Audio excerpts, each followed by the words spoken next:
আমার বুদ্ধি হওয়ার পর থেকে ব্রাজিলের কোনো বড় জিত দেখতে পারি নাই, শুধু ড্র এবং হার।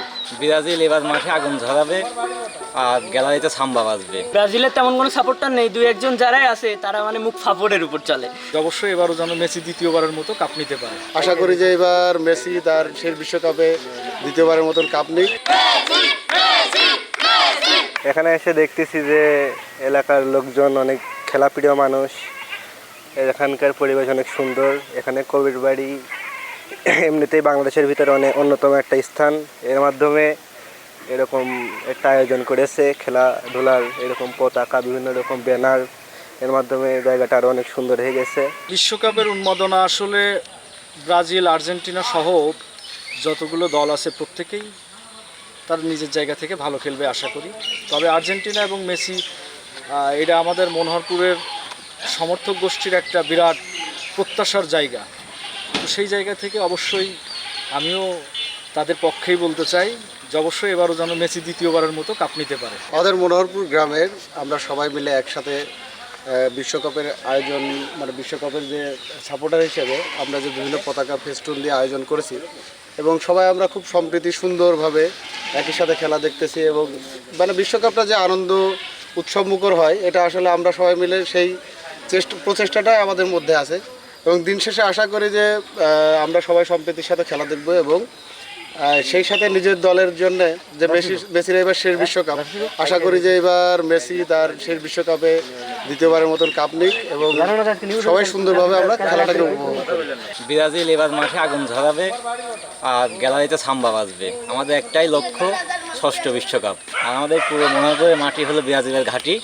আমাদের ইচ্ছা মতো আমরা ব্রাজিলকে সমর্থন করি এবং প্রচুর সমর্থক আছে আমাদের ব্রাজিলের পক্ষে। এই গ্রামে এর আগেও মানে ব্রাজিল, আর্জেন্টিনা বা বিশ্বকাপ যখন আসে অনেক আয়োজন করা হয়, তার থেকে এবার অনেকটা বেটার আয়োজন করা হয়েছে এবং আমরা চাইছিলাম এর থেকে আরও বেশি কিছু করতে, যা হয় নাই। তবে যেটুকু করেছি এটা দেখার জন্য বিভিন্ন এলাকা থেকে প্রচুর পরিমাণ মানুষ আসতেছে।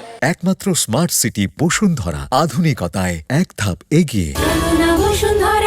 আমার বুদ্ধি হওয়ার পর থেকে ব্রাজিলের কোনো বড় জিত দেখতে পারি নাই, শুধু ড্র এবং হার।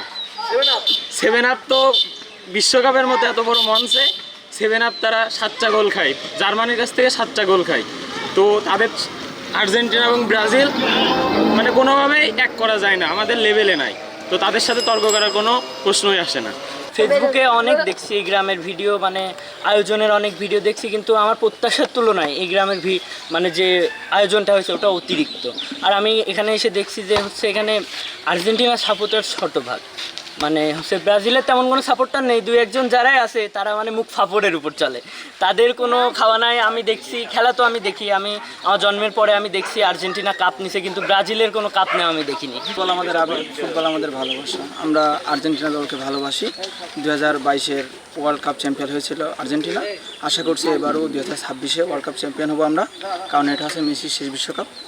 আর ব্রাজিলের নিয়ে বলতে গেলে তো কথা ফুরাবে না। ব্রাজিলের নেইমার বলতে গেলে মনে হয় যে পাশ দিয়ে যদি বাতাসও চলে যায় সে হচ্ছে ছিটকে পড়ে দূরে চলে যায়।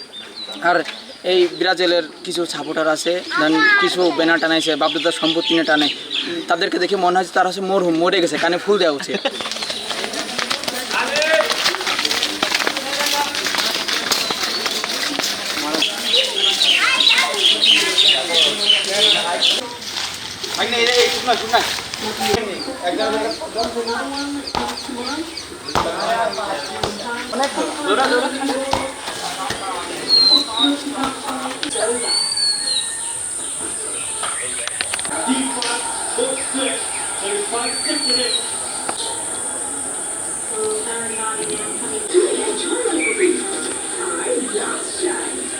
বিশ্বকাপের